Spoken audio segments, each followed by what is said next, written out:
सो hey everyone, आप लोग का बहुत बहुत स्वागत है आपके अपने यूट्यूब चैनल स्टडी पॉइंट रहा में। तो गाइस, आप लोग के लिए मैं लेकर आई हूँ रेलवे ग्रुप डी 2025 का जीके जीएस का प्रीवियस ईयर क्वेश्चन लेकर आई हूँ, और वो भी आपका ब्रह्मा सीरीज लेकर आई।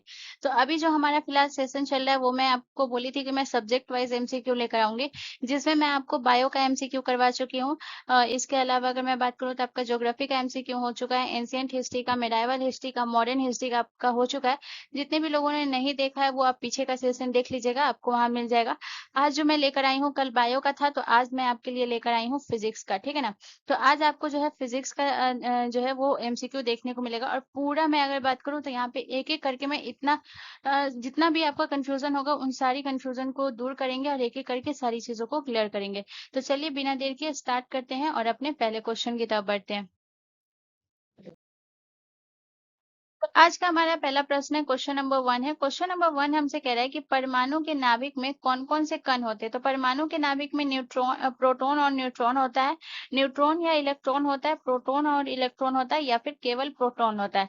तो गाइज, इसका जो करेक्ट आंसर होगा वो हो जाएगा ऑप्शन ए, हमारा करेक्ट आंसर हो जाएगा। परमाणु के नाभिक में आपका प्रोटॉन और न्यूट्रॉन होता है, ठीक है। मैं आपको प्रोटॉन और न्यूट्रॉन दोनों एक एक करके भी समझाऊंगी, ठीक है, और फिर मैं इसका डायग्राम भी बनाऊंगी। तो यहाँ पे सबसे पहले हम बात करते हैं, तो हम बात करेंगे प्रोटॉन के बारे में, ठीक है। प्रोटॉन के बारे में आपको क्या याद रखना है, यहाँ पे एक एक करके आप इसे नोट करते हुए चलिएगा। तो सबसे पहले अगर मैं प्रोटॉन के बारे में बात करूँ तो याद रखिएगा, ये क्या होता है, ये जो है प्रोटॉन जो है एक धनात्मक जो है आवेशित कण होता है, ठीक है। याद रखिएगा, ये कैसा होता है, ये धनात्मक होता है, धनात्मक आवेशित आवेशित कण होता है, ठीक है। धनात्मक आवेशित कण होता है। इसके अलावा अगर मैं बात करूँ, ये धनात्मक होता है, इसी वजह से ये क्या करता है, ये नाभिक को क्या बनाता है, नाभिक को धनात्मक बनाता है, ठीक है। ये धनात्मक होता है, इसी वजह से ये नाभिक को धनात्मक बनाता है। तो अगर आपसे प्रश्न पूछा जाए कि नाभिक को धनात्मक कौन बनाता है, तो प्रोटॉन बनाता है, ठीक है। नाभिक को धनात्मक बनाता है और क्या करता है गैस, और याद रखिएगा, और इसका काम क्या होता है, जो आपका एटॉमिक नंबर होता है, परमाणु संख्या जो होता है, उसको ये निर्धारित करता है, ठीक है ना। तो याद रखिएगा, परमाणु संख्या को निर्धारित करता है, परमाणु संख्या को परमाणु संख्या को निर्धारित करता है, ठीक है। निर्धारित करने का काम किसका होता है गैस, तो ये होता है आपके प्रोटॉन का, ठीक है। अब चलिए हम यहाँ पे बात करते हैं अब न्यूट्रॉन के बारे में, ठीक है। न्यूट्रॉन, तो इसके बारे में भी हम एक एक करके पूरा देखेंगे। तो सबसे पहले न्यूट्रॉन के बारे में आपको क्या याद रखना है गाइस, न्यूट्रॉन के बारे में आपको ये याद रखना है कि इसका कोई आवेश नहीं होता है, ठीक है ना। न्यूट्रॉन न्यूट्रल होता है, ठीक है ना। तो याद रखिएगा, इसका कोई आवेश नहीं होता है न्यूट्रॉन का, इसका कोई आवेश नहीं होता है, कोई आवेश नहीं होता है, ठीक है। प्रोटॉन में धनात्मक आवेश होता है, लेकिन न्यूट्रॉन में कोई भी आवेश नहीं होता है, यानी कि ये न्यूट्रल होता है, ठीक है। और याद रखिएगा, इन न्यूट्रल होने की वजह से जो है नाभिक को स्थिरता कौन प्रदान करता है, तो नाभिक को धनात्मक बनाता कौन है, प्रोटॉन है। अगर आपसे पूछे कि नाभिक को स्थिरता कौन बनाता है, नाभिक को स्थिरता प्रदान करता है, स्थिरता स्थिरता प्रदान करता है, ठीक है। ये कौन करता है गाइस, तो ये करता है न्यूट्रॉन, ठीक है। इसके अलावा याद रखिएगा, ये क्या करता है, जो द्रव्यमान संख्या होता है ना, मास नंबर में किसका योगदान होता है, न्यूट्रॉन का होता है, ठीक है ना। तो याद रखिएगा, जो आपका जो है मास नंबर यानी कि द्रव्यमान संख्या जो होता है, द्रव्यमान संख्या, तो ये एटॉमिक संख्या को निर्धारित करता है, और ये द्रव्यमान संख्या को निर्धारित करता है, द्रव्यमान संख्या को निर्धारित करने में इसका योगदान होता है, ठीक है, निर्धारित करता है, ठीक है। तो ये आपको याद हो गया प्रोटॉन और न्यूट्रॉन। और यहाँ पे आपको सबसे इंपॉर्टेंट पॉइंट क्या याद रखना है कि प्रोटॉन और न्यूट्रॉन को सामूहिक रूप से क्या कहा जाता है। ये आपके एग्जाम में प्रश्न था गाइस, ये जो प्रश्न था ये क्या था, तो यहाँ पे मैं स्टार लगा देती हूँ, आप याद रखिएगा, जो आपका प्रोटॉन होता है, प्रोटॉन और न्यूट्रॉन, प्रोटॉन और न्यूट्रॉन को सामूहिक रूप से, ठीक है ना, सामूहिक रूप से क्या कहा जाता है गाइस, न्यूक्लियॉन कहा जाता है, न्यूक्लियॉन,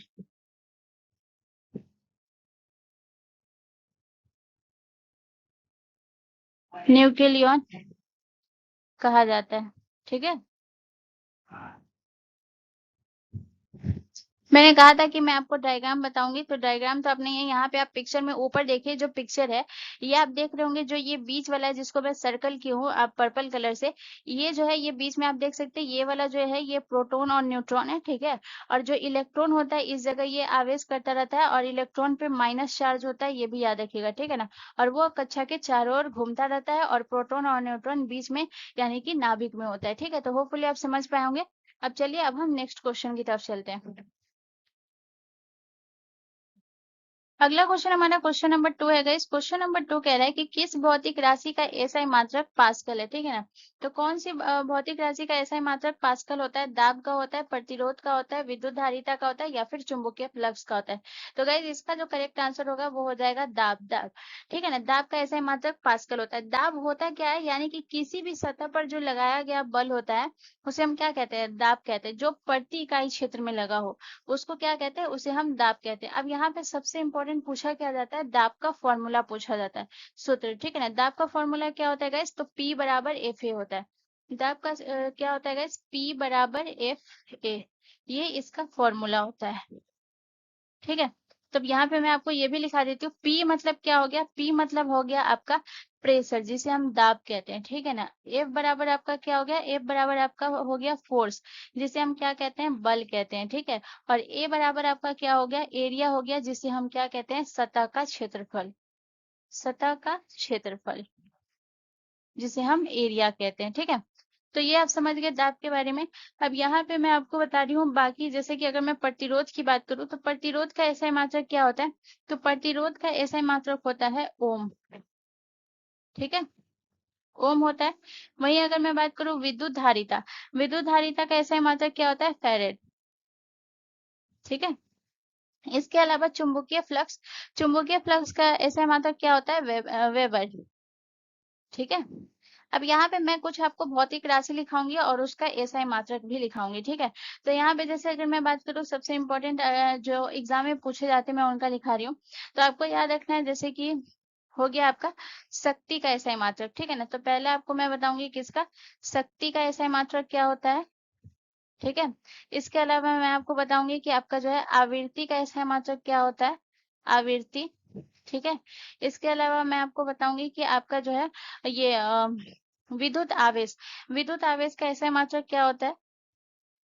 विद्युत आवेश, विद्युत आवेश का एसआई मात्रक क्या होता है, ठीक है। इसके अलावा मैं आपको बताऊंगी और कौन सा हो गया, कार्य या फिर जो है, कार्य या फिर जो है ऊर्जा का एसआई मात्रक क्या होता है, ठीक है। तो सबसे पहले यहाँ पे मैं बताऊँ शक्ति, शक्ति का एसआई मात्रक क्या होता है? शक्ति का एसआई मात्रक होता है वॉट, ठीक है। इसके अलावा आवृत्ति का एसआई मात्रक क्या होता है? आवृत्ति का एसआई मात्रक होता है हर्ट्ज, ठीक है। इसके अलावा विद्युत आवेश का एसआई मात्रक क्या होता है? विद्युत आवेश का एसआई मात्रक होता है कूलाम, ठीक है। इसके अलावा कार्य या फिर ऊर्जा का एसआई मात्रक क्या होता है? कार्य या फिर ऊर्जा का एसआई मात्रक होता है जूल, ठीक है। इसके अलावा कुछ और भी भौतिक राशि है जो कि एग्जाम में पूछे जाते हैं, जैसे मैं यहाँ पे और लिखा रही हूँ जैसे लंबाई, लंबाई का एसआई मात्रक क्या होता है गाइस? आप लोग पहले सोचिए, इसके बाद तो मैं आपको बताऊंगी। लंबाई हो गया, इसके अलावा समय हो गया, समय का एसआई मात्रक क्या होता है, ठीक है। इसके अलावा अगर मैं बात करूँ तो ये आपको याद रखना है ज्योति तीव्रता, ज्योति तीव्रता का एसआई मात्रक क्या होता है? ज्योति तीव्रता, ठीक है। तो इसका एसआई मात्रक क्या होता है? इसको एक एक करके देखेंगे। तो सबसे पहले अगर मैं लंबाई का एसआई मात्रक की बात करूँ तो लंबाई का एसआई मात्रक क्या होता है? मीटर, ठीक है। इसके अलावा अगर मैं बात करूँ आपका जो समय है, समय का एसआई मात्रक होता है सेकेंड, ठीक है, सेकेंड होता है। और ज्योति तीव्रता का एसआई मात्रक क्या होता है? कैंडेला, कैंडेला, ठीक है। चलिए नेक्स्ट क्वेश्चन की तरफ।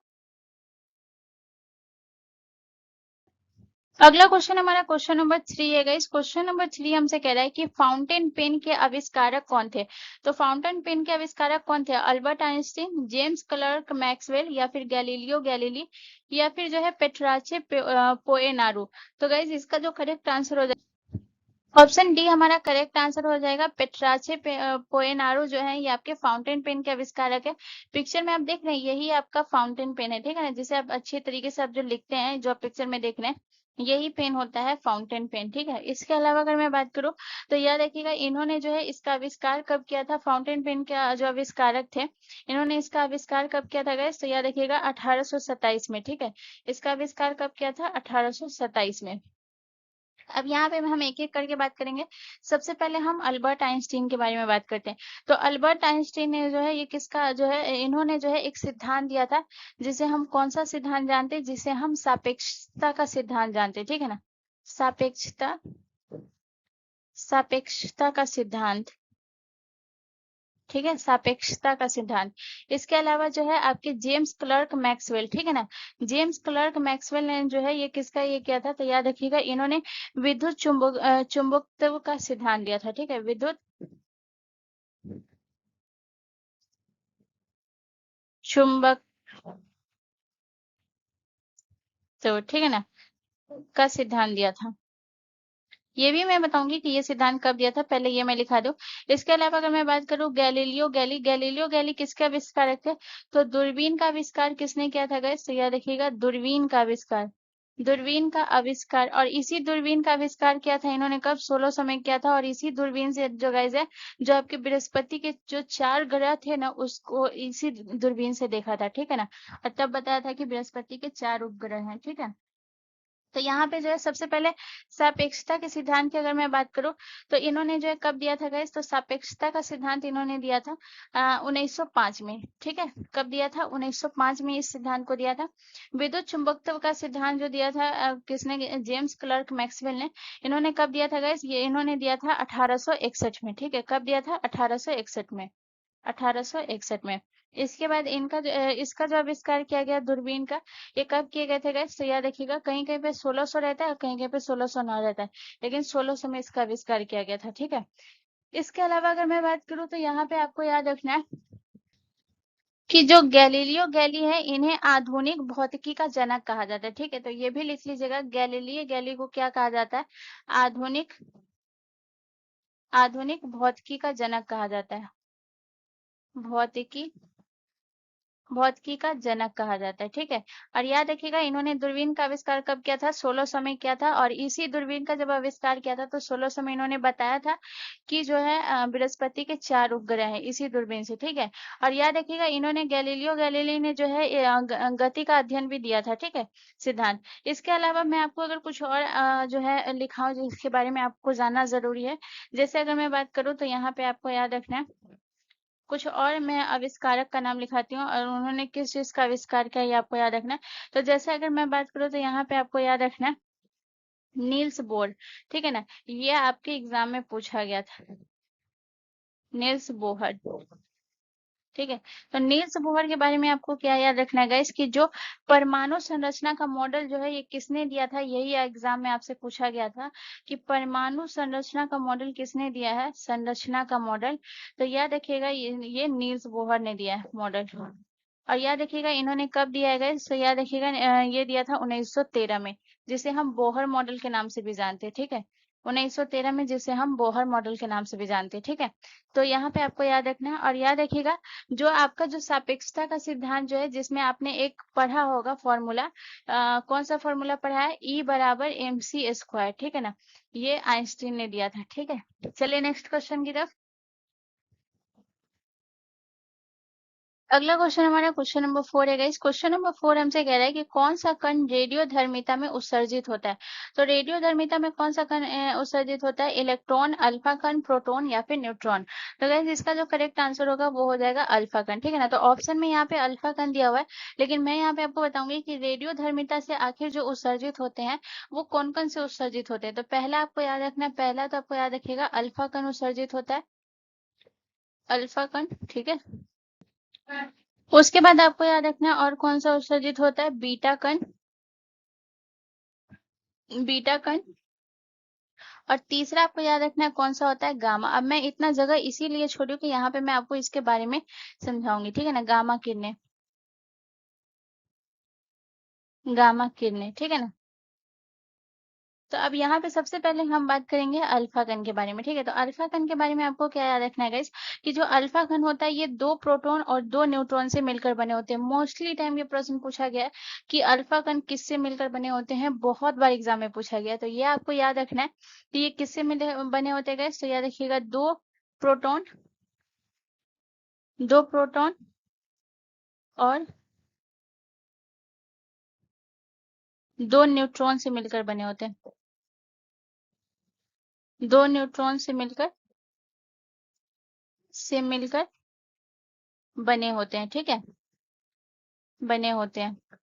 इसके अलावा आपको और क्या याद रखना है, इसके अलावा आपको याद रखना है कि ये इसका जो है द्रव्यमान जो है बहुत अधिक होता है, ठीक है ना। अल्फा कण का याद रखिएगा क्या होता है, द्रव्यमान अधिक होता है, द्रव्यमान अधिक होता है, अधिक होता है, ठीक है। इसके अलावा और आपको क्या याद रखना है गाइस, इसके अलावा याद रखिएगा कि जो अल्फा कण है ये निकलते कहाँ से गए, तो याद रखिएगा ये यूरेनियम और रेडियम के जो है विखंडन से जो है कौन सा कण निकलता है, अल्फा कण निकलता है। तो ये आपको याद रखना है ये किससे निकलते गए, तो खासकर ये भारी तत्वों से निकलता है। तो याद रखिएगा यूरेनियम, यूरेनियम और रेडियम, यूरेनियम और रेडियम के विखंडन से, ठीक है ना, विखंडन से अल्फा कण निकलते हैं, अल्फा कण निकलते हैं, ठीक है। तो ये आप समझ गए होंगे गाइस यहाँ पे अल्फा कण के बारे में। अब हम बात करते हैं गाइस बीटा कण के बारे में। तो बीटा कण के बारे में एक एक पॉइंट को देखेंगे। तो सबसे इंपॉर्टेंट जो है वो आपको याद रखना है बीटा कण। बीटा कण जो है ये किससे बने होते हैं गाइस, तो याद रखिएगा ये जो है इलेक्ट्रॉन B- और पॉजिट्रॉन B+ होते हैं, ठीक है ना, ये बीटा कण जो होते हैं। तो सबसे पहले आपको याद रखना है इलेक्ट्रॉन, इलेक्ट्रॉन B-, ठीक है ना, B- या पॉजिट्रॉन, पॉजिट्रॉन, ठीक है, पॉजिट्रॉन B+, ठीक है। इलेक्ट्रॉन B- या फिर पॉजिट्रॉन B+ जो है ये होते हैं आपके कौन, बीटा कण होते हैं।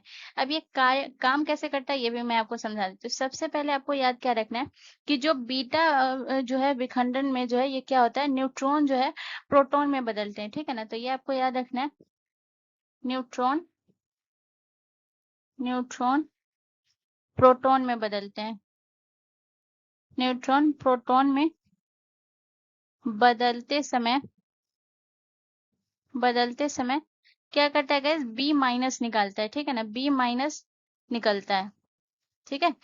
और यहाँ पे जो है दूसरा आपको क्या याद रखना है, B- निकलता है और प्रोटॉन न्यूट्रॉन में बदलते समय, ठीक है ना, प्रोटॉन इसका अपोजिट हो जाएगा, ठीक है ना, प्रोटॉन न्यूट्रॉन में बदलते समय, न्यूट्रॉन में बदलते समय जो ये क्या निकालता है, B+ निकालता है, ठीक है। तो ये 2 पॉइंट आपको याद रखना है, ये भी पूछा जाता है, ठीक है। अब आ जाते हैं गाइस गामा किरणें के बारे में। तो गामा किरणें के बारे में आपको याद रखना है कि ये तो कण नहीं होता है, क्योंकि ये कण है तो ये किरणें हैं तो कण नहीं होते ये, ठीक है, कण नहीं होते ये। गामा किरणें जो है ये आपकी कण नहीं होते हैं। ये क्या होता है गाइस, तो ये याद रखिएगा ये जो है उच्च ऊर्जा वाली जो है विद्युत चुंबकीय तरंग होती है, ठीक है ना। ये क्या होती है गाइस, तो याद रखिएगा ये होता है आपका विद्युत चुंबकीय तरंग होती है, विद्युत चुंबकीय, विद्युत चुंबकीय तरंग होती है, ठीक है। चलिए नेक्स्ट क्वेश्चन की तरफ। अगला क्वेश्चन हमारा क्वेश्चन नंबर 5 है गाइस। क्वेश्चन नंबर 5 कह रहा है कि परमाणु बम किस सिद्धांत पर आधारित है। तो परमाणु बम कौन से सिद्धांत पर आधारित है, नाभिकीय संलयन पे, नाभिकीय विखंडन पे, रेडियोधर्मिता पे या फिर उपयुक्त सभी पे। तो गाइस इसका जो करेक्ट आंसर होगा वो हो जाएगा नाभिकीय विखंडन पे, जिसे हम नाभिकीय विखंडन को क्या कहते हैं गाइस, इसे हम कहते हैं न्यूक्लियर न्यूक्लियर फिजन इसे कहते हैं, ठीक है, न्यूक्लियर फिजन, ठीक है, जिसे नाभिकीय विखंडन कहता है। अब यहाँ पे अगर मैं बात करूँ तो यहाँ पे आपको याद रखना है न्यूक्लियर फिजन की जो है खोज किसने की थी और कब की थी, ये भी आपको याद रखना है। तो न्यूक्लियर फिजन की जो खोज की थी गाइस किसने की थी, ऑटो हान ने, ऑटो ऑटो हान ने इसकी खोज की थी और कब की थी गाइस? तो ये भी याद रखिएगा, ये इसकी खोज ऑटो हान ने की थी 1938 में, 1938 में इसकी खोज की थी, ठीक है। तो एक बार प्रश्न पूछा गया था कि न्यूक्लियर रिएक्टर में जो है ये किसका उपयोग होता है? तो याद रखिएगा इसका नाभिकीय विखंडन यानी न्यूक्लियर फिजन का जो उपयोग है, याद रखिएगा इसका उपयोग होता है न्यूक्लियर रिएक्टरों में भी होता है, ठीक है ना। तो ये भी याद रखिएगा, न्यूक्लियर न्यूक्लियर रिएक्टरों में भी होता है, ठीक है। रिएक्टरों में भी इसका उपयोग होता है, इसका उपयोग होता है। तो यहाँ पे जो है सबसे पहले मैं आपको समझा देती हूँ कि ये जो अभी मैं बताई हूँ परमाणु बम का जो सिद्धांत है, मैं आपको ये समझाती हूँ। परमाणु जो है आपका न्यूक्लियर फिजन जो इस पे काम करता है नाभिकीय विखंडन पे, ये होता है एक्चुअल में क्या? तो यानी कि ये क्या होता है कि मान के चलिए जब जो भारी जैसे यूरेनियम और प्लूटोनियम जो होता है, ये क्या होता है गाइस, नाभिक में को जो है ये न्यूट्रॉन से टकराया जाता है, ठीक है ना। और टकराने के बाद क्या होता है, ये टूट जाता है, ठीक है। और टूटने के बाद क्या होता है, 2 या 3 जो न्यूट्रॉन होते हैं, न्यूट्रॉन, ठीक है ना, वो अधिक ऊर्जा, उससे बहुत ज्यादा अधिक ऊर्जा निकलती है, ठीक है। और यही ऊर्जा जो निकलती है ना, तो ये आगे जाके इतनी ज्यादा ये होती है कि ये बहुत ज्यादा, इसके बाद जो है ये क्या हो जाता है, चैन बन जाता है, ठीक है ना। इसके बाद जो है ये चैन रिएक्शन शुरू हो जाता है, जो न्यूट्रॉन से ऊर्जा निकलती है उसके बाद चैन रिएक्शन शुरू होता है, और वही चैन रिएक्शन जो है बाद में क्या करता है, जब बहुत ज्यादा तीव्र हो जाती है तो वो विस्फोट कर जाता है, ठीक है ना। तो यही होता है न्यूक्लियर फिजन आपका, ठीक है। चलिए नेक्स्ट क्वेश्चन की तरफ। अगला क्वेश्चन हमारा क्वेश्चन नंबर 6 है गाइस। क्वेश्चन नंबर 6 कह रहा है कि चुंबकीय क्षेत्र रेखाएं एक दूसरे को क्यों नहीं काटती है? तो चुंबकीय क्षेत्र रेखाएं क्यों नहीं काटती? क्योंकि वे गोलाकार होती है, क्योंकि वो प्रत्येक बिंदु पर चुंबकीय क्षेत्र की एक ही दिशा होती है, या फिर क्योंकि वे समांतर होती है, क्योंकि वे स्थिर होती है। तो गाइज याद रखिएगा, क्योंकि वो प्रत्येक बिंदु पर चुंबकीय क्षेत्र एक ही दिशा में होती है, इसीलिए वो एक दूसरे को नहीं काटती है। तो इसे भी मैं आपको समझा देती हूँ कि यहाँ पे ये कह क्या रहा है, यानी कि यहाँ पे आपको याद रखना है कि जो यहाँ पे आपसे क्या बोला है कि जो प्रत्येक बिंदु पर चुंबकीय क्षेत्र जो है वो एक ही दिशा में होगी, तो एक दूसरे को जो है वो कैसे काटेगी, इसीलिए वो एक दूसरे को क्यों नहीं काटती है, क्योंकि ये प्रत्येक बिंदु पर चुंबकीय क्षेत्र एक ही दिशा में होती है, ठीक है। चलिए नेक्स्ट क्वेश्चन की तरफ। अगला क्वेश्चन हमारा क्वेश्चन नंबर 7 है गाइस। क्वेश्चन नंबर 7 कह रहा है कि प्रकाश का ऊर्जा घनत्व किस पर निर्भर करता है? तो प्रकाश का ऊर्जा घनत्व तरंग दैर्ध्य पे निर्भर करता है, आवृत्ति पे, तीव्रता पे, या फिर उपरोक्त सभी पे। तो गाइस इसका जो करेक्ट आंसर हो जाएगा वो हो जाएगा आपका जो है ये सभी पे करता है, तरंग दैर्ध्य पे भी, आवृत्ति पे भी और तीव्रता पे भी, ठीक है ना। तो उपयुक्त सभी हो जाएगा। अब ये कैसे करता है ये भी मैं आपको समझाती हूँ। तो सबसे पहले हम तीव्रता की अगर हम बात करें, तो तीव्रता हम नीचे लिखते हैं, ठीक है। यानी कि जितनी अधिक तीव्रता होगी उतना ही अधिक अधिक जो है ये घनत्व उत्पन्न होगा। तो तीव्रता के बारे में आपको क्या याद रखना है कि जितनी अधिक तीव्रता होगी, जितनी अधिक तीव्रता, इसको इरेज कर देते हैं। जितनी अधिक तीव्रता होगी उतनी ही अधिक क्या होगी, उतनी ही अधिक जो है घनत्व, ऊर्जा का घनत्व भी होगा, ठीक है। उतनी ही अधिक उतनी ही अधिक ऊर्जा का घनत्व होगा, ठीक है। ऊर्जा का घनत्व होगा, ठीक है, ये आपको याद रखना है। इसके अलावा जो है तरंग दैर्ध्य के बारे में अगर मैं बात करूँ, तो तरंग दैर्ध्य के बारे में आपको क्या याद रखना है? तो इसके बारे में आपको याद रखिएगा कि अगर तरंग दैर्ध्य, ठीक है ना, ये आपको क्या याद रखना है कि अगर तरंग दैर्ध्य जो है, तरंग दैर्ध्य बढ़ेगा, ठीक है ना, तरंग दैर्ध्य बढ़ेगा तो क्या होगा गाइस, तरंग दैर्ध्य बढ़ेगा तो जो ऊर्जा जो है, याद रखिएगा, सॉरी, तरंग दैर्ध्य घटेगा तो ऊर्जा बढ़ेगा, ठीक है ना। अगर तरंग दैर्ध्य घटेगा तो क्या होगा, ऊर्जा बढ़ेगा। इसके बारे में आपको याद रखना है, ऊर्जा बढ़ेगा। तो इस पे भी ये निर्भर किया ना, ऊर्जा का घनत्व इस पे भी निर्भर किया कि अगर तरंग दैर्ध्य घटेगा तो ऊर्जा बढ़ेगा। तीव्रता पे भी क्या, क्योंकि जितनी अधिक तीव्रता होगी उतनी ही अधिक ऊर्जा का घनत्व होगा। तो ये दोनों पे तो कैसे निर्भर किया ये मैं आपको बता दी, ठीक है। अब यहाँ पे जो है एक और आपका बच गया आवृत्ति। आवृत्ति के बारे में आपको क्या याद रखना है, तो इसे मैं नीचे लिखती हूँ, ठीक है ना। आवृत्ति, आवृत्ति पे ऊर्जा का घनत्व कैसे निर्भर करता है, यानी कि जो उच्च आवृत्ति वाली जो तरंगे होती है ना, उसमें क्या होता है, ऊर्जा घनत्व अधिक होता है। तो यहाँ पे आपको याद रखना है, उच्च आवृत्ति वाली, उच्च आवृत्ति वाली तरंगों, ठीक है ना, उच्च आवृत्ति वाली तरंगों में ऊर्जा का घनत्व अधिक होता है। ऊर्जा का घनत्व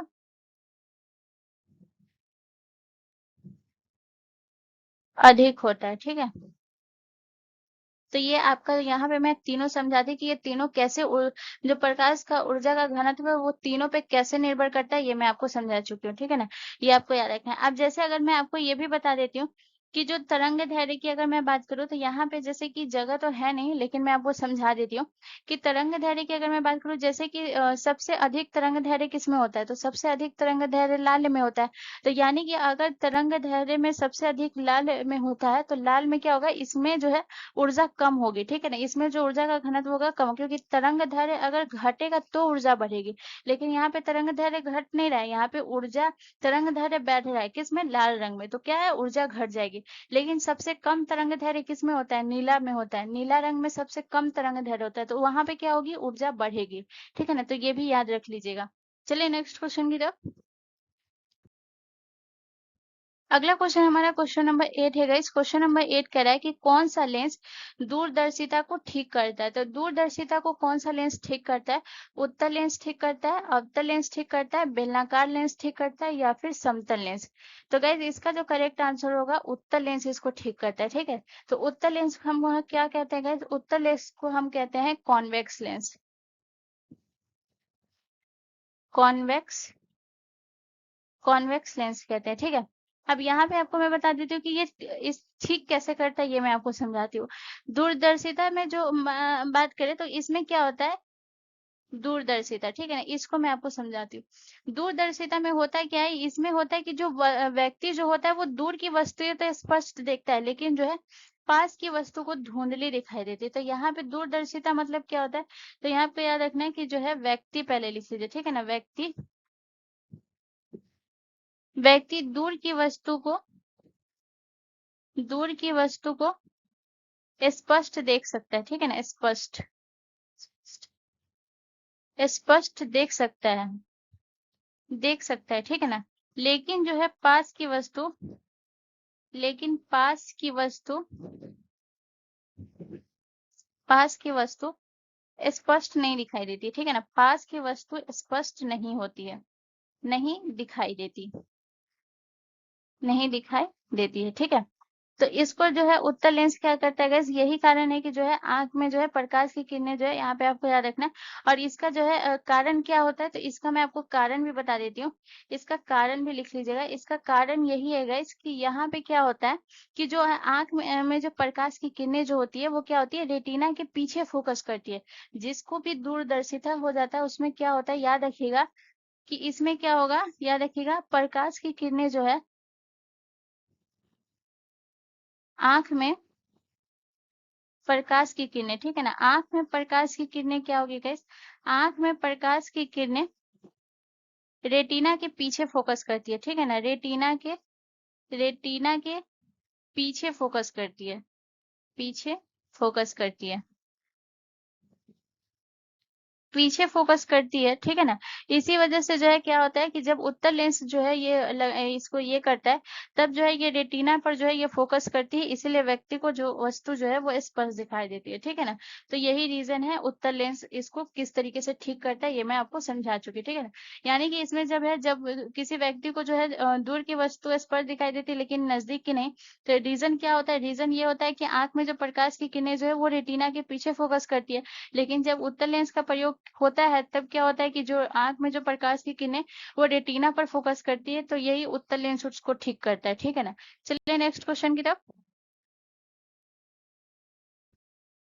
अगला क्वेश्चन हमारा क्वेश्चन नंबर 9 है गाइस। क्वेश्चन नंबर 9 कह रहा है कि चुंबकीय पदार्थों को कितने प्रकारों में वर्गीकृत किया जाता है, 5 प्रकारों में, 3 प्रकारों में, 2 प्रकारों में, या फिर 4 प्रकारों में। तो गाइस इसका जो करेक्ट आंसर होगा वो हो जाएगा ऑप्शन बी, 3 प्रकारों में वर्गीकृत किया जाता है। अब 3 प्रकार में कौन कौन से में वर्गीकृत किया जाता है उसे हम देखेंगे। तो पहला होता है, पहला आपका कौन सा होता है, प्रति प्रतिचुंबकीय प्रतिचुंबकीय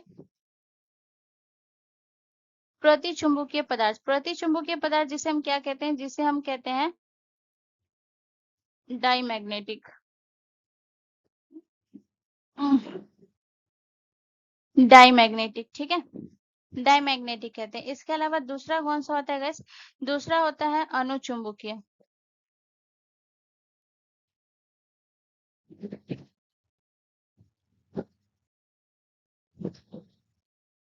अनुचुंबकीय जिसे हम क्या कहते हैं? जिसे हम पारामैग्नेटिक कहते हैं, ठीक है, जिसे हम क्या कहते हैं? पारामैग्नेटिक, ठीक है। इसके अलावा तीसरा कौन सा होता है? तीसरा होता है आपका लौ चुंबकीय पदार्थ। लौ लौ चुंबकीय लौ चुंबकीय पदार्थ जिसे हम क्या कहते हैं? लौ चुंबकीय पदार्थ जिसे हम कहते हैं फेरोमैग्नेटिक, ठीक है, जिसे हम क्या कहते हैं गाइस? जिसे हम कहते हैं फेरोमैग्नेटिक।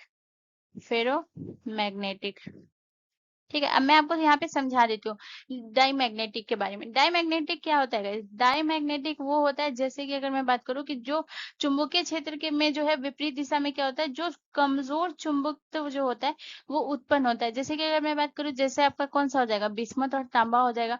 इसके अलावा अगर मैं बात करूँ जो आपका पारामैग्नेटिक होता है, इसमें क्या होता है? चुंबकीय क्षेत्र की दिशा में जो है थोड़ा सा जो है थोड़ा चुंबकत्व वो उत्पन्न करते हैं, ठीक है ना। इसमें ज्यादा नहीं होता है, थोड़ा सा चुंबकत्व उत्पन्न होता है, जैसे आपका एल्युमिनियम हो गया। और जो आपका फेरोमैग्नेटिक होता है, ये आपको याद रखना है कि तीव्र चुंबकत्व उत्पन्न होता है। तो यहाँ पे जो है पूछा जाता है, फेरोमैग्नेटिक से आपसे पूछा जा सकता है जो आपका लौह चुंबकीय पदार्थ होता है, ठीक है ना, इससे आपको प्रश्न मिल सकता है।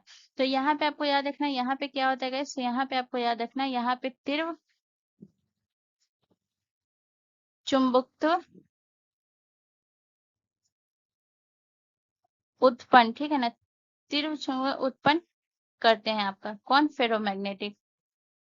और ये जो है जब तीव्र होता है तो ये कैसा बन जाता है? जब तीव्र चुंबक उत्पन्न होता है तो ये अस्थाई चुंबक बन जाता है, ठीक है ना, अस्थाई चुंबक बन जाता है, अस्थाई चुंबक बन जाता है, ठीक है। जैसे कि यहाँ पे जो है कौन कौन सा तीव्र चुंबक उत्पन्न करता है, तो यहाँ पे अगर मैं आपको बताऊं, जैसे इसमें आपका कौन कौन सा हो जाएगा, तो इसमें आपका जैसे लोहा हो गया, ठीक है, लोहा हो गया। इसके अलावा अगर मैं बात करूँ तो निकेल हो गया, ठीक है ना। तो ये सब याद रखिएगा, ठीक है। चलिए नेक्स्ट क्वेश्चन की तरफ। अगला क्वेश्चन हमारा क्वेश्चन नंबर 10 है गाइस। क्वेश्चन नंबर 10 हमसे कह रहा है कि प्रकाश का विवर्तन किसके कारण होता है? तो प्रकाश का विवर्तन किसके कारण होता है? प्रकाश के अवरोध से गुजरना, प्रकाश का परावर्तन, प्रकाश का अपवर्तन, या फिर प्रकाश का ध्रुवन। तो गाइस इसका जो करेक्ट आंसर हो जाएगा वो हो जाएगा प्रकाश के अवरोध से गुजरना। अवरोध मतलब क्या होता है? अवरोध मतलब होता है बाधा, ठीक है, बाधा होता है, ठीक है ना। अब यहाँ पे मैं आपको समझाती हूँ प्रकाश का विवर्तन होता क्या है, ठीक है ना। जिसे हम प्रकाश के विवर्तन को हम क्या कहते हैं? जिसे हम डिफ्रैक्शन ऑफ लाइट कहते हैं। जिसे हम क्या कहते हैं गाइस? जिसे हम कहते हैं diffraction of light. Diffraction of light, ठीक है, इसे हम डिफ्रैक्शन ऑफ लाइट कहते हैं। इसका मतलब क्या होता है ये हम समझते हैं। इसका मतलब ये होता है कि जब प्रकाश जो है तरंग से किसी भी बाधा से या फिर कोई छिद्र से गुजरते समय जो है मुड़ जाती है, तो उसे हम और अपनी जो है उसकी जो सामान्य दिशा होती है उसे हम क्या कहते हैं? उसे हम प्रकाश का विवर्तनी कहते हैं, ठीक है ना। तो ये मैं आपको लिखा देती हूँ ताकि आपको समझ में आ जाए। याद रखिएगा कि इस डिफ्रैक्शन ऑफ लाइट किसे कहते हैं, यानी कि जब प्रकाश, ठीक है ना, जब प्रकाश जो है तरंग से, ठीक है, जब प्रकाश तरंग से तरंग के किसी अवरोध, ठीक है ना, अवरोध यानी कि बाधा, अवरोध कह लीजिए, अवरोध या फिर जो है छिद्र भी होता है, ठीक है ना, छिद्र, छिद्र से गुजरते समय गुजरते समय गुजरते समय क्या होती है गाइस? मुड़ जाती है, मुड़ जाती है। और जब प्रकाश मुड़ जाएगी तो क्या होगा? मुड़ जाएगी तो ये इसकी जो सामान्य दिशा होगी, यानी कि कोई प्रकाश जो है वो अपने छिद्र से आ रही है और कोई जो है यहाँ पे मान के चलिए कोई बाधा है और इससे जो है प्रकाश अगर मुड़ गई तो क्या होगा, प्रकाश अगर मुड़ जाती है तो इससे क्या होगा, जो इसकी सामान्य जो दिशा रहेगी इससे ये क्या होता है, हट जाता है। तो यहाँ पे याद रखिएगा, मुड़ जाती है तो सामान्य दिशा से ये हट जाती है, सामान्य दिशा से, सामान्य दिशा से हटकर, और हट जाएगी तो ये क्या होगा, हट जाएगी तो ये जो है प्रकाश जो है ये फैलने लगता है, ठीक है ना। हटकर क्या होता है गाइस, याद रखिएगा, ये फैलने लगता है, फैलने लगता है। तो इसी को हम क्या कहते हैं गाइस, इसी फैलने लगता है, इसी को हम कहते हैं प्रकाश का विवर्तन, ठीक है ना। यानी कि अगर आपसे जब भी पूछा जाए तो आप समझ जाइएगा कि जब प्रकाश तरंग ये जो है किसी अवरोध या फिर किसी भी क्षेत्र से अगर वो गुजरेगी, तो गुजरते समय अवरोध मतलब बाधा होता है, तो उसको बाधा अगर पड़ेगा तो जाहिर सी बात है वो प्रकाश की किरण जो है वो मुड़ जाएगी, और मुड़ने की वजह से क्या होगा, उसका जो जो सामान्य दिशा से हटकर ये क्या होगी, चारों तरफ ये फैलने लगेगा। ये इसका जो है ये उसे हम क्या कहते हैं, उसे हम कहते हैं प्रकाश का तरंग, ठीक है ना। चलिए अब हम नेक्स्ट क्वेश्चन की तरफ चलते हैं। अगला क्वेश्चन हमारा क्वेश्चन नंबर 11 है गाइस। क्वेश्चन नंबर 11 कह रहा है कि ध्वनि का वेग किस माध्यम में सबसे अधिक होता है। तो ध्वनि का वेग सबसे अधिक किस में होता है गाइस, तो ये होता है आपके ठोस में, तरल में, गैस में या फिर निर्वात में। तो गाइस इसका जो करेक्ट आंसर हो जाएगा वो हो जाएगा ध्वनि का वेग सबसे ज्यादा जो होता है वो ठोस में होता है। और अगर आपसे ठोस में भी पूछे किस में होता है, तो ठोस में भी अगर आपसे पूछे सबसे ज्यादा किस में होता है, तो सबसे ज्यादा स्टील में ध्वनि का वेग सबसे अधिक होता है। अब मैं आपको ये बताती हूँ कि ये ठोस में क्यों होता है, क्योंकि जो ठोस पदार्थ में जो है वो जो कण होता है वो क्या होता है, एक दूसरे के बहुत पास होते हैं, ठीक है ना। ठोस पदार्थ में आपने पढ़ा होगा कि ठोस कैसा होता है, ठोस पदार्थ में जो कण होते हैं वो कैसे होते हैं, ठोस पदार्थ में कण जो है एक दूसरे के पास होते हैं, ठीक है। और जिसकी वजह से अगर इसके अंदर जो है क्या होगा, इसके अंदर जो है कंपन होगा, और कंपन होने से जो है एक कण जो है वो एक दूसरे तक पहुंच जाता है। इसके अंदर अगर कंपन होगा तो कण जो है वो एक दूसरे से पहुंचेगा, और पहुंचने के कारण क्या है, ध्वनि जो है तो ये तेज हो जाती है इसमें, ठीक है ना। तो इसी वजह से सबसे ज्यादा किसमें होता है, स्टील में होता है। पूछा जाता है गाइस कि यहाँ पे मैं आपको बता दूं कि जल, ठीक है ना, जल में जो है ध्वनि कितना होता है गैस, तो यहाँ पे आपको याद रखना है, जल में जो ध्वनि होता है ये होता है आपका 1480 मीटर प्रति सेकेंड, ठीक है ना, जल में। इसके अलावा अगर मैं बात करूं इस्पात, इस्पात में ध्वनि कितना होता है गैस, तो इस्पात में ध्वनि होता है आपका जो होता है वो होता है 5920, सबसे ज्यादा इस्पात में हुआ। तो यहाँ पे कितना होता है 5920 मीटर प्रति सेकेंड हो गया। इसके अलावा पूछा जाता है निर्वात, ठीक है ना, एक होता है आपका कौन सा, निर्वात, निर्वात, ठीक है। तो निर्वात में जो है ये ध्वनि कितना होता है, शून्य होता है, यानी कि जीरो होता है।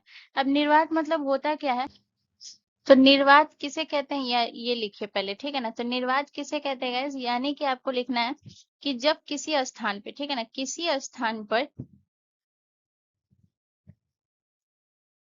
किसी स्थान पर हवा कण, ठीक है ना, हवा कण या फिर जो है गैस मौजूद नहीं होता है, मौजूद नहीं होता है, उसे हम क्या कहते हैं, नहीं होता है, उसे हम निर्वात कहते हैं। तो होपफुली आप निर्वात समझ गए होंगे, ठीक है। अब यहाँ पे मैं आपको कुछ दिखाती हूँ, जैसे कि अगर मैं बात करूँ तो यहाँ पे जो है पूछा जाता है कि जो एक जो ध्वनि जो सामान्य और सुरक्षित ध्वनि जो मानी जाती है, सुरक्षित ध्वनि, वो कितना डेसिबल माना जाता है, सुरक्षित,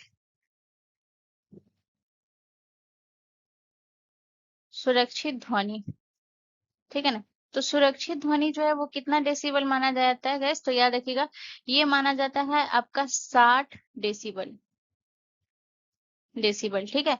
और जो है आपको याद रखना है कि जो है कितना से अधिक जो होगा, अगर आप ज्यादा लंबे समय तक उतना से ज्यादा अधिक ध्वनि को सुनेंगे तो आपके कान को नुकसान हो जाएगा। तो याद रखिएगा 85, 85 डेसिबी से अधिक ध्वनि, अधिक ध्वनि क्या होता है गाइस, कानों को नुकसान पहुंचाता है, कानों को नुकसान पहुंचाता है, ठीक है। तो ये आपको याद रखना है। अब यहाँ पे अगर मैं बात करूँ तो ये आपको याद रखना है, जैसे कि पूछा जाता है कि सामान्य जो है ये हमको मैं 85 बता दी हूँ, और जो है सुरक्षित ध्वनि आपका कितना होता है, 60 डेसिबल होता है, ये आपको याद रखना है। इसके अलावा जो है एक सुरक्षित और एक आपका ये, एक और चीज याद रखिएगा जो कि बहुत बार पूछा गया, पूछा जाता है कि ध्वनि की तीव्रता का ऐसा ही मात्रक क्या होता है गाइस, ध्वनि की तीव्रता का तीव्रता का SI मात्रक। तो SI मात्रक क्या होता है गाइस? तो ये आपको ध्यान रखना है, इसका SI मात्रक होता है वाट प्रति वर्ग मीटर। वाट प्रति वर्ग मीटर। ठीक है, चलिए नेक्स्ट क्वेश्चन की तरफ। अगला क्वेश्चन हमारा क्वेश्चन नंबर 12 है गाइस। क्वेश्चन नंबर 12 कह रहा है कि न्यूटन का तीसरा नियम किससे संबंधित है? तो न्यूटन का तीसरा नियम जो है ये ऊर्जा और कार्य से, बल और गति से, क्रिया और प्रतिक्रिया से, त्वरण और विस्थापन से। तो गाइस क्रिया प्रतिक्रिया से। तो याद रखिएगा न्यूटन का पहला नियम जड़त्व से संबंधित है, दूसरा नियम उसका बल से संबंधित है और तीसरा नियम क्रिया प्रतिक्रिया से संबंधित। क्रिया प्रतिक्रिया का नियम क्या कहता है ये मैं आपको समझाती हूँ। तो क्रिया प्रतिक्रिया का नियम ये कहता है कि यानी कि जो है जो जितना भी क्रिया होगा ना, प्रत्येक क्रिया के लिए जो क्या होगा, समान परिमाण की जो है, लेकिन क्या होगा, विपरीत दिशा में जो है प्रतिक्रिया होगी। ठीक है ना, तो ये क्रिया प्रतिक्रिया का नियम कहता है। जैसे कि अगर मैं बात करूं तो क्रिया प्रतिक्रिया का नियम आपसे क्या कहता है कि जैसे कि मान के चलिए बंदूक से गोली चलाने वाली जो गोली है वो आगे जाती है, लेकिन क्या होता है, बंदूक पीछे की ओर झटका देती है। ठीक है, मान के चलिए बंदूक से जो गोली चलता है वो आगे की ओर जाता है, लेकिन बंदूक क्या होता है, बंदूक जो है ये पीछे की ओर झटका देता है। ठीक है, इसी तरीके से जो है रॉकेट से जो है गैस जो है वो नीचे की तरफ निकलती है। आप पिक्चर में देखिए तो गैस नीचे की तरफ निकलती है और रॉकेट ऊपर की तरफ से। इसी को क्रिया प्रतिक्रिया का नियम कहते हैं। ठीक है ना, तो ये आपको याद रखना है। ठीक है, ये न्यूटन का तीसरा नियम है। और लिख लीजिएगा न्यूटन का जो है पहला नियम। न्यूटन का पहला नियम किससे संबंधित है? पहला नियम। ठीक है, तो न्यूटन का पहला नियम संबंधित है जड़त्व से। जड़त्व से। ठीक है, और उसके बाद जो है दूसरा आपको क्या याद रखना है, न्यूटन का दूसरा नियम किससे संबंधित है? न्यूटन का न्यूटन का दूसरा नियम। दूसरा नियम, तो ये किससे संबंधित है गाइस? तो न्यूटन का दूसरा नियम संबंधित है बल से। ठीक है, तो याद रखिएगा इसमें न्यूटन का दूसरा नियम का एक फॉर्मूला भी है। जो कौन सा फॉर्मूला है? F बराबर ma। ये न्यूटन के दूसरा नियम का फॉर्मूला है। ठीक है, ये आपको याद रखना है। चलिए नेक्स्ट क्वेश्चन की तरफ। अगला क्वेश्चन हमारा क्वेश्चन नंबर 13 है गाइस। क्वेश्चन नंबर 13 कह रहा है कि विद्युत धारा किसके कारण प्रवाहित होती है? तो विद्युत धारा न्यूट्रॉनों के प्रवाह के कारण, प्रोटॉनों के प्रवाह के कारण, इलेक्ट्रॉनों के प्रवाह के कारण या फिर आयनों के प्रवाह के कारण। तो गाइज इसका जो करेक्ट आंसर हो जाएगा वो हो जाएगा आपका इलेक्ट्रॉनों के प्रवाह के कारण। ठीक है ना, ऑप्शन सी हमारा करेक्ट आंसर हो जाएगा। इलेक्ट्रॉनों के प्रवाह के कारण जो है, अगर मैं बात करूँ तो यहाँ पे आपको याद रखना है कि जैसे कि मान के चलिए जब किसी जो है मान के चलिए तांबे के तार की। ठीक है ना, तो यहाँ पे मैं आपको एग्जाम्पल की तरफ समझाती हूँ। अगर मान के चलते हैं कि तांबे तांबे के तार पर विभवांतर अगर लगा दिया जाए। ठीक है ना, विभवांतर विभवांतर को अगर लगाया जाता है। ठीक है ना, तांबे के तार पर विभवांतर लगाया जाता है तो क्या होता है, लगाया जाता है तो ये क्या करता है, ये जो है इसका एक सिरा किससे जोड़ देता है? विभवांतर लगाया जाता है तो एक सिरा किससे जोड़ा जाता है? धनात्मक से। और एक से आप पिक्चर में देख सकते हैं, एक सिरा धनात्मक से और एक सिरा ऋणात्मक से जोड़ा जाता है। ठीक है ना, तो याद रखिएगा लगाया जाता है तो एक सिरा किससे जोड़ा जाता है? एक सिरा धनात्मक से, एक सिरा धनात्मक से और एक सिरा किससे? ऋणात्मक से। और एक सिरा ऋणात्मक से, ऋणात्मक से जोड़ा जाता है। ठीक है, जोड़ा जाता है। और जब इसे ऋणात्मक से जोड़ा जाता है तो ये जो है जोड़ा जाता है तो ये क्या होता है, चालक के अंदर जो है इलेक्ट्रॉन जो है ये क्या करता है, उच्च विभव से क्या होता है, निम्न विभव की तरफ जो है ये गति करने लगता है। यानी कि जो है ये आपको याद रखना है, इसे चालक के अंदर। ठीक है ना, चालक चालक के अंदर क्या होता है, चालक के अंदर जो इलेक्ट्रॉन होते गए का, चालक के अंदर क्या इलेक्ट्रॉन जो होते हैं जरा देखिएगा, ये क्या करता है, उच्च विभव से। ठीक है ना, उच्च विभव से, जगह नहीं तो मैं इस साइड लिख देती हूँ। उच्च विभव से क्या होता है गाइस, निम्न विभव की तरफ जो है ये गति करता है। निम्न विभव की तरफ गति करता है। की तरफ ये क्या करता है गाइस, गति करता है। ठीक है। तो गति करता है तो ये क्या हो जाता है गाइस, ये क्या करता है, ये जो है इलेक्ट्रॉन का प्रवाह करता है और प्रवाह करता है, और इसी इलेक्ट्रॉन के प्रवाह को हम क्या कहते हैं, विद्युत धारा कहते हैं। जैसे पे अगर मैं बात करूं, जैसे अगर मैं इसका कुछ एग्जाम्पल अगर मैं लिख दूं, तो एग्जाम्पल में जैसे आपका हो जाएगा कौन सा, जैसे आपका हो जाएगा जनरेटर, ठीक है ना, जैसे आपका कौन सा हो जाएगा, जनरेटर, जनरेटर हो गया, ठीक है ना।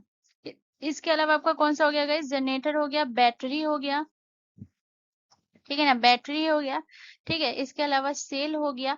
तो ये सब जो है, ये सब क्या होता है, ये सब जो है विभवांतर उत्पन्न करते हैं और क्या करते हैं, विद्युत धारा प्रवाहित करते हैं, ठीक है ना, ये लोग का काम होता है। चलिए नेक्स्ट क्वेश्चन की तरफ।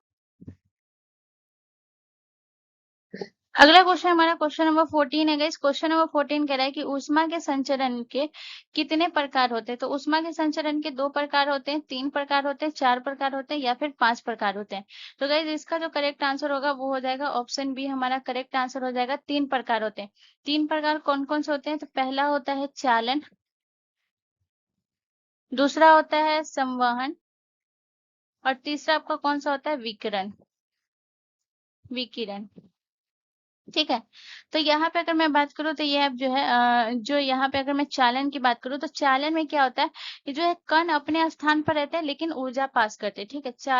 चालन में क्या होता है, चालन में होता है कि कण जो है वो अपने पास रहते हैं, अपने पास रहते हैं, अपने पास रहते हैं, लेकिन ऊर्जा पास करते हैं, लेकिन ऊर्जा पास करते हैं, ठीक है, ऊर्जा पास करते हैं। तो यहाँ पे अगर मैं एग्जांपल ले लूं, तो एग्जांपल आपका कौन सा हो जाएगा, इसका एग्जांपल हो जाएगा आपका जैसे कि लोहे की छड़ को गर्म करना, इसका एग्जांपल हो जाएगा। यानी कि जो है लोहे की छड़ को अगर हम गर्म करेंगे, लोहे की छड़, लोहे की छड़ को गर्म करना, ये किसका एग्जाम्पल हो गया, ये हो गया आपके चालन का, ठीक है। इसके अलावा संवहन में क्या होता है गाइस, तो संवहन में होता क्या है, तो ये मैं अलग कलर ले लेती हूँ, ठीक है। तो संवहन में क्या होता है गाइस, संवहन में होता है कि जो है कण जो है स्वयं स्थान बदलते हैं, ठीक है ना, लेकिन जो ऊष्मा जो है वो क्या करता है, ले जाता है, ठीक है ना। तो यहाँ पे जो आपको याद रखना है, संवहन में क्या होता है कि जो है कण स्थान बदलते हैं, कण स्थान खुद ही बदलता है, ठीक है ना, स्वयं बदलते हैं। और यह देखिएगा क्या होता है, ऊष्मा को ये क्या करता है, ऊष्मा को ले जाता है, ऊष्मा ले जाता है। अब इसका अगर मैं एग्जांपल बताऊं तो कैसे, जैसे कि अगर मान के चलिए पानी उबालना, ठीक है, पानी उबालना जो हो गया, ये क्या करता है, ये जो है ये जो है खुद ही अपना पानी जो है ये क्या करेगा, अपना स्थान को बदलता है और क्या करता है, ये जो है ऊर्जा को ले जाता है, ठीक है ना। तो ये याद रखना है। इसके अलावा ऊष्मा को ले जाता है। इसके अलावा अगर मैं बात करूं विकिरण, विकिरण क्या होता है गाइस, तो याद रखिएगा, विकिरण आपको याद रखना है। इसमें क्या होता है, ऊष्मा बिना जो है किसी माध्यम के तरंगों के रूप में चलती है, ठीक है ना, ऊष्मा के बिना।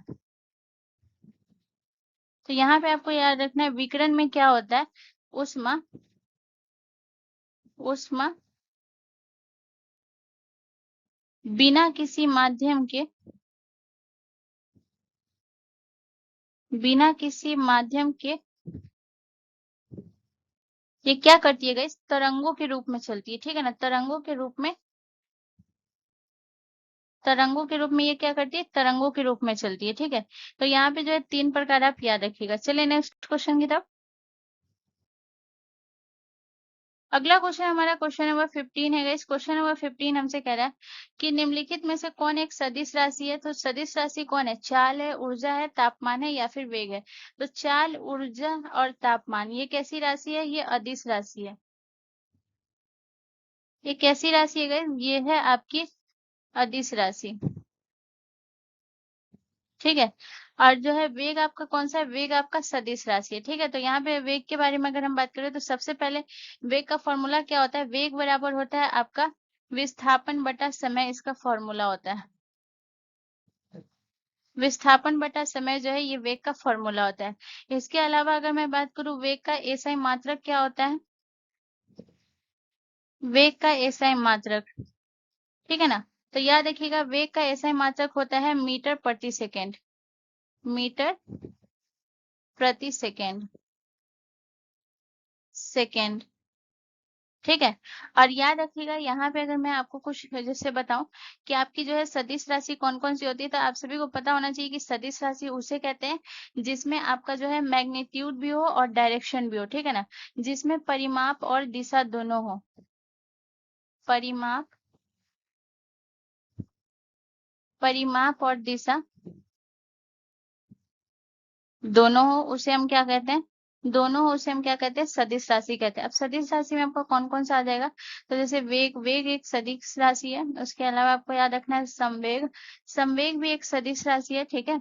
इसके अलावा अगर मैं बात करूँ तो आपको कौन सा हो गया, तीसरा आपको याद रखना है बल, बल भी आपका एक सदिश राशि है। इसके अलावा अगर मैं बात करूँ तो आपका त्वरण, त्वरण भी आपका एक सदिश राशि है, ठीक है। इसके अलावा अगर मैं बात करूँ तो और आपका कौन सा हो गया, एक हो गया आपका चुंबकीय क्षेत्र, चुंबकीय क्षेत्र, ये भी आपका कौन सा हो गया गाइज, ये भी आपका एक सदिश राशि हो गया, ठीक है। तो गाइज आज के लिए इतना ही, और बाकी जो है अगर मैं है वो उसको कल मैं करा दूंगी, ठीक है ना। और आज के लिए आज का सेशन यही कंप्लीट करते हैं। अगर कोई दिक्कत, कोई भी कंफ्यूजन है तो आप मुझसे कमेंट करके पूछ सकते हैं गाइज, मैं इसका जरूर रिप्लाई करूंगी। अगर ये वीडियो आपके लिए थोड़ा सा भी इन्फॉर्मेटिव था तो प्लीज चैनल को जरूर सब्सक्राइब कर ले एंड बेल आइकन पे जरूर क्लिक कर ले। मिलते हैं नेक्स्ट वीडियो में। जय हिंद।